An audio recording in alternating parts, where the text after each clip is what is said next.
Standup comedian Kunal Kamra Bombay ഹൈക്കോടതിയിൽ case റദ്ദാക്കണമെന്ന ആവശ്യം മഹാരാഷ്ട്ര ഉപമുഖ്യമന്ത്രി ഏക്നാഥ് ഷിൻഡെ വിമർശിച്ച കേസിൽ കുനാൽ കംറയ്ക്ക് ഇടക്കാല മുൻകൂർ ജാമ്യം കോടതി അനുവദിച്ചിരുന്നു. വിവരങ്ങളുമായി ഷബ്ന സിയാദ് നമുക്കൊപ്പം ചേരുകയാണ്. ഷബ്ന, എന്തൊക്കെ കാര്യങ്ങൾ പറഞ്ഞുകൊണ്ടാണ് കേസ് റദ്ദാക്കണമെന്ന് ഇപ്പോൾ കുനാൽ കംറ ഹൈക്കോടതിയിൽ ആവശ്യപ്പെട്ടിരിക്കുന്നത്? ബിനിൽ മഹാരാഷ്ട്ര ഉപമുഖ്യമന്ത്രിയെ അപമാനിച്ചു എന്നതിനെ തുടർന്നായിരുന്നു ഇത്തരത്തിലൊരു കേസ് രജിസ്റ്റർ ചെയ്തത്. ജസ്റ്റിസ് സാരംഗ് കോട്ട്വാൽ അധ്യക്ഷനായ ഡിവിഷൻ ബെഞ്ച് മുമ്പാകെയാണ് ഇന്നിപ്പോൾ ഈ വിഷയം പരാമർശിച്ചത്. ഇതിൽ അടിയന്തര വാദം നാളെ കേൾക്കും എന്ന് കോടതി സമ്മതിച്ചിട്ട് മുംബൈ പോലീസ് ആണ് FIR രജിസ്റ്റർ ചെയ്തത്.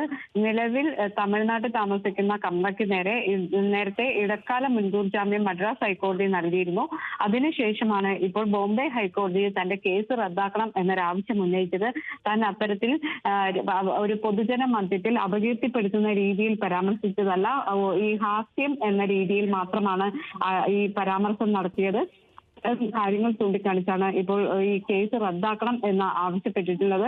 BNS സെക്ഷൻ 353 അതോടൊപ്പം തന്നെ 356 തുടങ്ങിയ വകുപ്പുകൾ പ്രകാരമാണ് കേസ് രജിസ്റ്റർ ചെയ്തിരുന്നത്. ഇതിൽ തനിക്കെതിരെ തന്നെ അറസ്റ്റ് ചെയ്യാനുള്ള സാധ്യതയുണ്ട് എന്ന് ചൂണ്ടിക്കാണിച്ച് നേരത്തെ മദ്രാസ് ഹൈക്കോടതിയെ സമീപിക്കുകയും ഇടക്കാല മുൻകൂർ ജാമ്യം ലഭിക്കുകയും ചെയ്തതാണ്. ഇപ്പോഴാണ് ഈ കേസ് റദ്ദാക്കണം എന്നാവശ്യപ്പെട്ടിട്ടുള്ളത്.